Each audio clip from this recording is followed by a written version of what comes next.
আসসালামু আলাইকুম ওয়া রাহমাতুল্লাহি ওয়া বারাকাতুহু। আজকে আমরা শিখব আলিফ থেকে র পর্যন্ত তিনটা নিয়মে।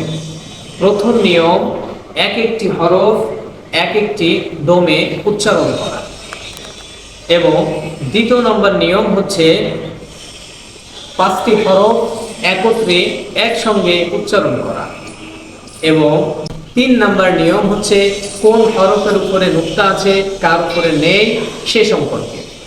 চলুন আমরা দেখে নেই এক নাম্বার নিয়ম বা প্রথম নিয়মে আমরা কিভাবে করতে পারি।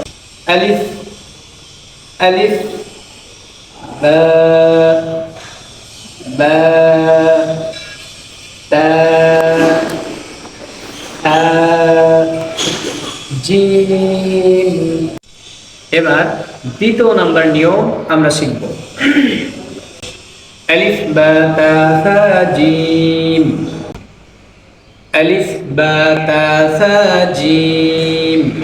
এবার আমরা তৃতীয় নাম্বার নিয়ম শিখব। আলিফ খালি বার নিচে এক নুক্তা, তার উপরে দুই নুক্তা, তার উপরে তিন নুক্তা, জিমের পেটে এক নুক্তা। আগের মতন করে আবার প্রথম নিয়মে আমরা এই পাঁচটি হরফ করব। হা, খ, দাল, জাল, র।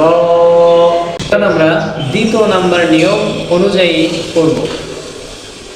হা, খ, দাল, জাল, র, হা, খ, দাল, জাল, র। এবার আমরা তৃতীয় নাম্বার নিয়ম শিখব।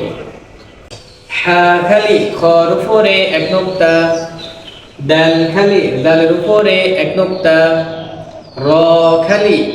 আজকের মতন বিদায়, ফি আমানিল্লাহ। আবার দেখা হবে পরবর্তী ক্লাসে ইনশাআল্লাহ।